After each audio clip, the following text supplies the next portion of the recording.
কালামুল্লাহর মাঝে বলেন আল্লাহু ইয়াবসুতুর রিজকা লিমান ইয়াশা আল্লাহু ইয়াবসুতুর রিজকা লিমান ইয়াশা আল্লাহ তাআলা সেই সমস্ত বান্দাদের রিজিককে প্রশস্ত করে দেন, তাদের রিজিককে বহু গুণে বাড়িয়ে দেন। মিন ইবাদিহি ওয়া ইয়াকদিরু লাহু মিন ইবাদিহি ওয়া ইয়াকদিরু লাহু, যারা আল্লাহ তাআলার ইবাদত করে এবং রব্বুল আলামিন বলেছেন ওয়া ইয়াকদিরু লাহু, আবার কিছু মানুষের রিজিককে রব্বুল আলামিন সংকুচিত করে। কিছু মানুষের রিজিককে কি করেন আল্লাহ তাআলা বৃদ্ধি করেন, আবার কিছু মানুষের রিজিককে সংকুচিত করে, তার যতটুকু রিজিক ছিল সেখান থেকে আল্লাহ আরো কমায় দেন। নাউযুবিল্লাহ। ইন্নাল্লাহা বিকুল্লি শাইইন আলিম, ইন্নাল্লাহা নিশ্চয় আল্লাহ তাআলা বিকুল্লি শাইইন আলিম, সব বিষয়ে তিনি অবগত রয়েছেন। কেন আল্লাহ রাব্বুল আলামিন কিছু মানুষের রিজিককে সংকুচিত করেন? তাদের সংকুচিত করার কারণ হচ্ছে আল্লাহ তাআলা তাদেরকে যে রিজিক দিয়েছেন সেখান থেকে তারা ব্যয় করে না। তারা মনে করে যে আমার রিজিককে প্রশস্ত করা হয়েছে, এখান থেকে যদি আমি আল্লাহর রাস্তায় দিয়ে দিই তাহলে তো আমার রিজিকটা কমে গেল। প্রকৃতপক্ষে আল্লাহ বলেছেন তারা না দেওয়ার কারণে তাদের রিজিকটা সংকুচিত হয় এবং কমে যায়, আর আল্লাহ বলেছেন তাদেরটা প্রশস্ত হয় যারা আল্লাহর রাস্তায় নিজের সম্পদ দান করে। সুবহানাল্লাহ। অন্য আয়াতে কারিমা রব্বুল আলামিন বলেন আল্লাহু ইয়াবসুতুর রিজকা লিমান ইয়াশাউ ওয়া ইয়াকদিরু ওয়া ফারিহু বিল হায়াতিদ দুনিয়া। রব্বুল আলামিন বলেন তাদের ধন সম্পদ এবং রিজিককে রব্বুল আলামিন প্রশস্ত করে দেন যারা মহান রব্বুল আলামিনের রাস্তায় নিজেদের ধন সম্পদ দান করে, আর যারা নিজেদের ধন সম্পদগুলিকে মনে করে আল্লাহর রাস্তায় দিলে আমার ধন সম্পদ কমে যায়, রব্বুল আলামিন তাদের ধন সম্পদগুলো আরো সংকুচিত করে দেন। বিল হায়াতিদ দুনিয়া, তারা হায়াতের জীবনে চায় যে আমার ধন সম্পদগুলো বেশি হোক। আখিরাতি ইল্লা মাতা, অথচ রব্বুল আলামিন বলেছেন দুনিয়ার জীবনের চাইতেও আখিরাতের জীবনটা অনেক কঠিন, অনেক বিশাল জীবন। দুনিয়ার জীবনটা হচ্ছে সামান্য জীবন। আমাল হায়াতুদ দুনিয়া ইল্লা মাতা, দুনিয়ার জীবনটা তোমাদের জন্য একেবারে নগণ্য, একেবারে সংকুচিত, একেবারে সংকীর্ণ। তোমরা যদি আল্লাহর রাস্তায় নিজেদের ধন সম্পদগুলো দাও, রব্বুল আলামিন তোমাদের রিজিককে আরো প্রশস্ত করে দিবেন। সুবহানাল্লাহ।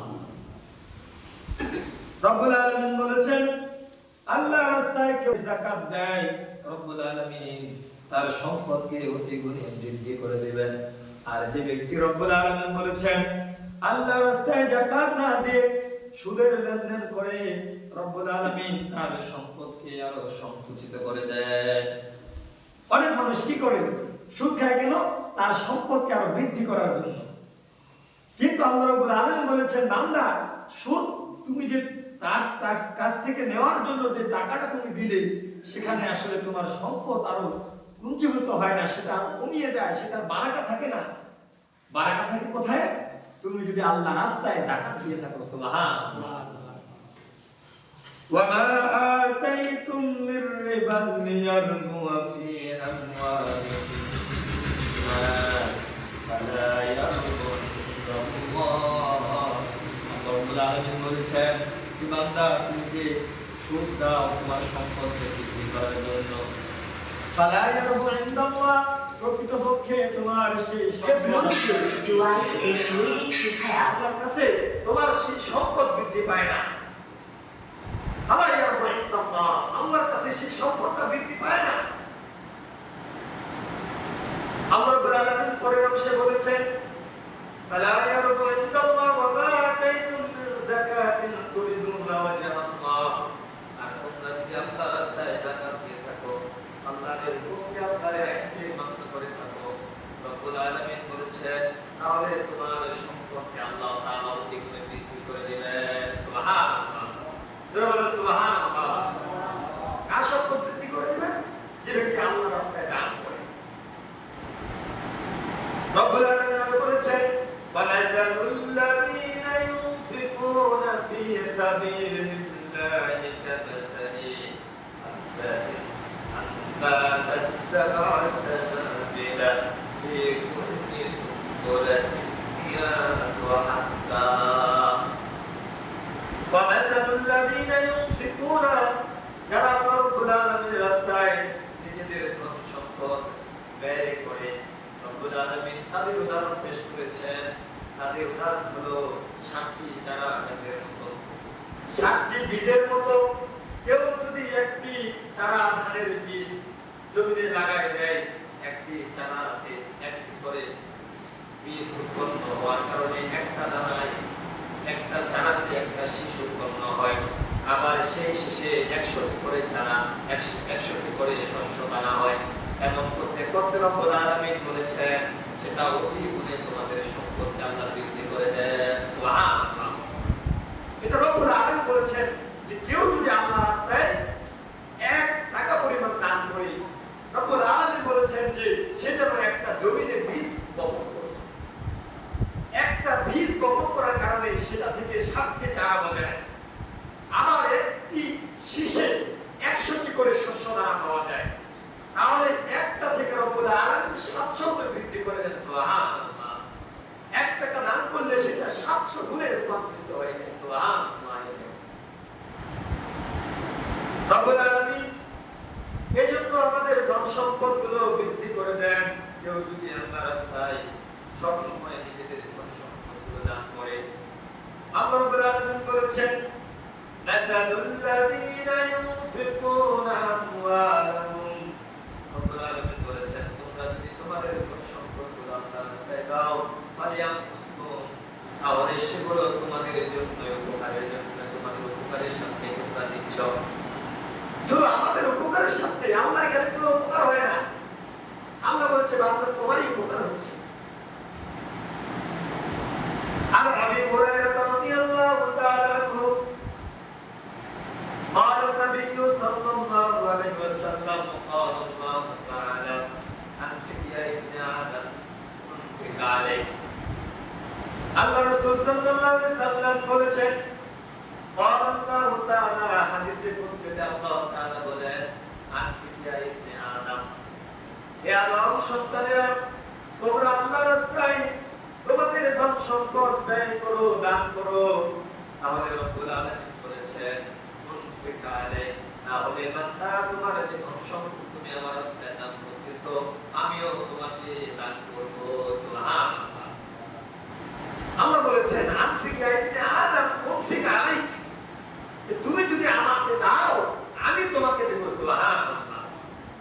তাহলে আল্লাহ তাআলা বলেছেন আল্লাহকে দিলে তাহলে সম্পদ কমে? সম্পদ কমে না, সম্পদ আরো কি হয়? বৃদ্ধি পায়। ইয়ামাকুল্লাহুর রিবা ওয়া ইউরবিস সাদাকাত, আল্লাহ বলেছেন ইয়ামাকুল্লাহুর রিবা, সুদ বৃদ্ধি পায় না, বৃদ্ধি পায় তোমরা যদি আল্লাহর রাস্তায় নিজেদের ধন সম্পদ দান করো, তাহলে রব্বুল আলামিন তোমার সম্পদকে বৃদ্ধি করে দেন। সুবহানাল্লাহ। সুদকে সংকুচিত করে দেন। আর আল্লাহ রাব্বুল আলামিনের রাস্তায় দান করাকে রব্বুল আলামিন কি করে দেন? বৃদ্ধি করে দেন। সুবহানাল্লাহ। আমরা যে ঘরে অবস্থান করতেছি আল্লাহ রাসূল সাল্লাল্লাহু আলাইহি ওয়াসাল্লাম বলেছেন কিয়ামতের কঠিন ময়দানে রব্বুল আলামিন ডাক দিয়ে বলবেন আমার পরিবাররা কই, আমার বান্দারা কই যারা আমার পরিবারভুক্ত। আল্লাহ রাব্বুল আলামিন বললেন যে আমার পরিবারভুক্ত ব্যক্তিরা কই আজকে? সাহাবায়ে জিজ্ঞাসা করলেন হে আল্লাহর রাসূল আল্লাহর পরিবারভুক্ত কারা? আল্লাহ রাব্বুল আলামিন রাসূল বললেন তারাই হচ্ছে আল্লাহর পরিবারভুক্ত যারা নিজেদের সাথে মসজিদের সাথে নিজেদের সম্পর্ক ঠিক রাখে। সুবহানাল্লাহ। মসজিদকে তার নিজের পরিবার ভাবে, তারাই হচ্ছে আল্লাহর পরিবারের অন্তর্ভুক্ত। সুবহানাল্লাহ। আল্লাহ রাসূল সাল্লাল্লাহু আলাইহি ওয়াসাল্লাম বলেছেন হে আমার উম্মতেরা তোমরা যখন সেই জান্নাতের পাশ দিয়ে হাঁটবে, তোমরা সেই জান্নাতের ফলগুলো কুড়াবে এবং সেই ফলগুলো নিজেদের আওতাধীন করবে। সাহাবায়ে কেরাম জিজ্ঞাসা করলেন, হে আল্লাহর রাসূল, আল্লাহর ফল, আল্লাহর জান্নাত দুনিয়াতে কোথায়? আমরা তো দেখতে পাই না, এবং আপনি যে ফলের কথা বললেন সেই ফল আমরা কোথা থেকে পাবো? রাসূল সাল্লাল্লাহু আলাইহি ওয়াসাল্লাম বললেন, দুনিয়াতে যদি তোমরা তোমাদের নিজের চোখে সেই জান্নাতকে দেখতে চাও, সেটাই হচ্ছে আল্লাহর ঘর মসজিদ। সুবহানাল্লাহ। এটা হচ্ছে কার ঘর? আল্লাহর ঘর মসজিদ। তোমরা যদি সেই মসজিদের পাশ দিয়ে যাও, তাহলে সময় পেলে সেখানে দাঁড়িয়ে সালাত আদায় করো। আর যদি সময় না পাও, তাহলে সেই মসজিদে যাওয়ার সময় সেই মসজিদ দেখেও তোমরা একটি দোয়া করবে, আলহামদুলিল্লাহ, লা ইলাহা ইল্লাল্লাহ, আল্লাহু আকবার।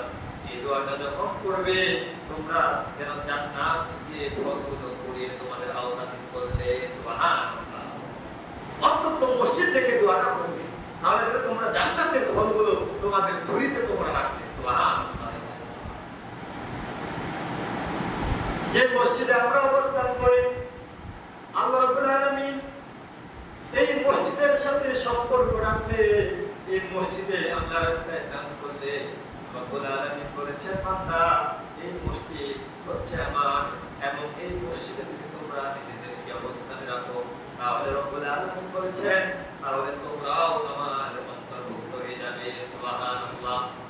আমার পরিবার হয়ে যাবে।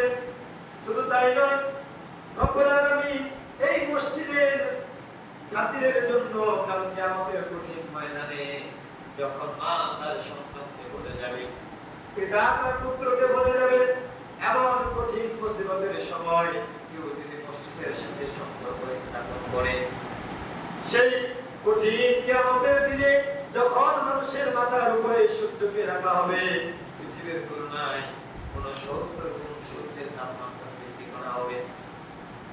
রব্বুল আলামিন তার হাবিব বলেছেন, কেউ যদি মসজিদের সাথে সম্পর্ক স্থাপন করে, সেই 50,000 বছরের দিনে রব্বুল আলামিন তাদেরকে হাসরের ময়দানে রাখবেন না, তাদেরকে সে আরশের ছায়াতলে স্থান দেবেন। তাদের কাছে 50,000 বছরের দিনটি মাত্র ফজরের 2 রাকাত ফরজ নামাজের সময়ের মতো মনে হবে। সুবহানাল্লাহ। ফজরের 2 রাকাত ফরজ নামাজ পড়তে যতটুকু সময় লাগে, সেই সময়টার মতো 50,000 বছরের দিনটি, কিয়ামতের সেই কঠিন দিনটি মসজিদের সাথে সম্পর্ক থাকার কারণে রব্বুল আলামিন তাদেরকে আরশের ছায়াতলে স্থান দিবেন। সুবহানাল্লাহ। পৃথিবীতে যারা তাফসীর কারক কোরআন তাফসীর করে গেছেন, তাদের ভিতরে আর ঘরে বসে তিনি সেই তাফসীর লিখেছেন। এই জন্য তাকে কি উপাধি দেওয়া হয়েছে? জালুল্লাহ, আল্লাহর প্রতিবেশী। সুবহানাল্লাহ। জালুল্লাহ এই কারণে তাকে দেওয়া হয়েছে, কারণ তিনি আল্লাহর কাবা ঘরে বসে সেই কোরআনের তাফসীর লিখেছেন। আল্লামা ইবনে কাসির, সেই তাফসীর গ্রন্থ আলেমে মাদ্রাসায় পড়ানো হয়। মুতাযিলার অনুসারী তারা, এই কারণে এটা একটি বিতর্কিত রয়েছে। মসজিদ হচ্ছে আল্লাহর ঘর। এখানে কেউ যদি সম্পর্ক স্থাপন করে, নিজের পরিবারভুক্ত মনে করে, পরিবারভুক্ত কেমন?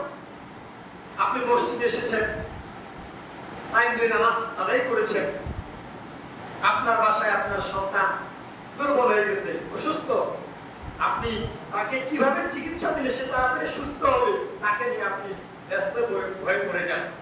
হসপিটালে নিয়ে যান, ডাক্তারের কাছে নিয়ে যান, তার সম্পূর্ণ দেখভাল ভালো করার জন্য আপনি যেমন ব্যস্ত হয়ে যান, আপনি তেমন সেই মসজিদে আপনি এসেছেন, আপনি মুসল্লি, আপনিও মসজিদে দেখছেন যে মসজিদের কোন জায়গায় ফ্যানটা একটু সমস্যা আছে, দেখতে গোসলখানা, উজুখানা, যতগুলো যে বিষয়গুলো আছে, যে 5 ওয়াক্ত নামাজ আদায় করা, তার জন্য যে গোসলখানা, উজুখানা এবং যতগুলো মসজিদের ব্যবস্থাপনা রয়েছে, সেগুলো কোন জায়গায় কেমন আছে, এগুলো যদি আপনি দেখে, এগুলো আপনি পরিবারের মতো, যেমন আপনার পরিবারে কেউ অসুস্থ হলে, কেউ সমস্যায় পড়লে আপনি তড়িৎ গতিতে ছুটে যান এবং সেটার ব্যবস্থা নেওয়ার চেষ্টা করেন।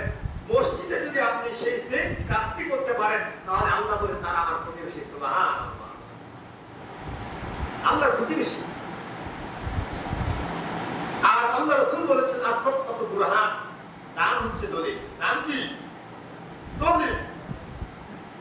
দান এই কারণেই দলিল, কিয়ামতের ময়দানে আপনি যখন কোন জায়গায় সমস্যার সম্মুখীন হবেন তখন দান আপনার দলিল হিসেবে দাঁড়িয়ে যাবে। সুবহানাল্লাহ। দান আপনার দলিল হিসেবে দাঁড়িয়ে যাবে আর বলবে যে সে আল্লাহর রাস্তায় দান করেছে। দুনিয়াতে আমরা যদি বলি যে এটা কার বাড়ি, তখন আমাদের মানুষজন বলে যে এটা অমুকের বাড়ি। তার জমিটা সঠিক কিনা এটা দেখার জন্য আমরা কি করি? দলিল দেখি যে আসলে তার এই বাড়িটা তার কিনা এবং তার এই জায়গাটা ওনার কিনা। যদি ত্রুটি বিচ্যুতি আমরা দেখি তাহলে অবশ্য তার কি দেখি? দলিল দেখি না? অবশ্যই দলিল দেখি।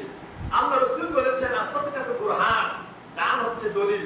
কিয়ামতে তাকে বাঁচার জন্য দান হচ্ছে দলিল হিসেবে, তাকে বাঁচার জন্য আল্লাহর রাস্তায় তিনি দান দলিল হিসেবে দাঁড়িয়ে যাবে। সুবহানাল্লাহ। এই পৃথিবীর আসমান জমি যা কিছু আছে সব কিছু বলুন তো কার? সবাই জেনে বলুন কার? আল্লাহ। আল্লাহর সব কিছু, কিন্তু আল্লাহ বললেন আন্নাল মাসাজিদা লিল্লাহ। আল্লাহ তো বলেছেন লাহু মা ফিস সামাওয়াতি ওয়াল আরদ, আসমান জমিন আমার। এখন আসমান জমিনের ভিতরে মসজিদ কি পড়ে না? মসজিদ কি জমিনের উপরে আছে না অন্য জায়গায় আছে? কথা বলেন। মসজিদ জমিনের উপরে আছে, কিন্তু আল্লাহ অন্য জায়গায় কেন এভাবে বলতে গেলেন যে আন্নাল মাসাজিদা লিল্লাহ? দুনিয়াতে কারো বাড়ি ঘর থাকলে আমরা বলি এটা কার? এটা অমুকের। এটা কার? অমুকের। কেউ যদি বলে যে মসজিদ কার, কেউ কি বলতে পারবে আমার? বলতে পারবে? আল্লাহ বলেন আন্নাল মাসাজিদা লিল্লাহ, মসজিদ হচ্ছে আমার। সুবহানাল্লাহ। মসজিদের সাথে সম্পর্ক রাখলে আমার সাথে তোমাদের সম্পর্ক সাকসেস থাকবে। সুবহানাল্লাহ। এইজন্য পরিবার বলে আখ্যায়িত করেছেন। আল্লাহর রাস্তায় দান করতে হবে, ব্যয় করতে হবে। কারণ দুনিয়াতে এমন একটি দান এমন একটি বিষয় যেটি রব্বুল আলামিন বান্দার দুনিয়াতে এবং আখিরাতে দুই জায়গায় অবস্থান করে। দুই জায়গায় অবস্থান করে। কেউ যদি আল্লাহর রাস্তায় দান করে মানুষের উপকার হয়, আবার তারও উপকার হয়। একজন গরিব ব্যক্তি মিসকিনকে আপনি কিছু দান করেছেন, সেও সচল হলো, আপনিও সওয়াব পেলেন। মসজিদের কি ঘাটতি আছে, কোন কোন জায়গায় সমস্যা আছে, আপনি টাকা দান করলেন, আপনি সওয়াব পেলেন এবং মসজিদও উন্নত হলো, মানুষও সেখান থেকে সুযোগ সুবিধা পেল। প্রসাদখানে ত্রুটি আছে, আপনি ঠিক করার জন্য দেওয়ার জন্য আপনি কিছু টাকা দান করলেন, সেটা উন্নত হলো, মানুষের সুবিধা ভোগ করলো, আর আপনিও সওয়াব পেয়ে গেলেন। তাদের অত্যন্ত অনেক ফজিলত রয়েছে। এই জন্য আল্লাহর রাস্তায় বেশি বেশি দান করতে হবে। আল্লাহ দান করার তৌফিক দান করুন সকলে, আল্লাহুম্মা আমিন। এই জন্য আল্লাহ রাব্বুল আলামিন দানের মাধ্যমে বান্দা প্রত্যেকটি কাজকে রব্বুল আলামিন অসংখ্য গুণে তার রিজিককে আরো প্রশস্ত করে দেন। সুবহানাল্লাহ। ফালা ইয়ারকু ইনদাল্লাহ ওয়া মা আতাইতুম মিন যাকাতিন তুরিদুনা ওয়াজহাল্লাহ। আল্লাহর রাস্তায় যাকাত দিলে রব্বুল আলামিন কি করবেন? আপনার সম্পদকে আরো অধিক করে বৃদ্ধি করে দিবেন। সুবহানাল্লাহ। ওয়ালা ইয়াহসাবান্নাল্লাযীনা ইয়াবখালুনা, কেউ যদি আল্লাহর রাস্তায় যাকাত না দেয়, সাইয়ুতাওয়াকুনা, তাহলে কিয়ামতের ময়দানে তার গলায় বেরি করে তাকে টেনে ইস্ত্রি দিয়ে দেওয়া হবে। নাউযুবিল্লাহ। আল্লাহর রাস্তায় যদি আপনি দান দেন, ইন্না সাদকাতা তুকফিউল খাতিয়াতা কামা ইউকফিউল মাউনা, আল্লাহ আপনার উপরে যদি তার রাগ অত্যন্ত ছিল, আপনি এমন গুনাহ করেছেন, আপনি আল্লাহর রাস্তায় দান করবেন, আল্লাহর রাগকে একেবারে বিস্মিত হয়ে যাবে। সুবহানাল্লাহ। ঠান্ডা হয়ে যাবে। এজন্য আপনি প্রকাশ্যে গোপনে, প্রকাশ্যেও দান দেওয়ার বিষয়ে আয়াত রয়েছে, গোপনে দেওয়ার ক্ষেত্রেও আয়াত রয়েছে। আপনি প্রকাশ্যে গোপনে সর্বাবস্থায় আল্লাহর রাস্তায় কি করতে হবে? দান করতে হবে। যদি আপনি আল্লাহর রাস্তায় সর্বাবস্থায় দান করতে পারেন রব্বুল আলামিন, তাহলে আপনার রিজিককে আরো বহুগুণে প্রশস্ত করে দেবেন। সুবহানাল্লাহ।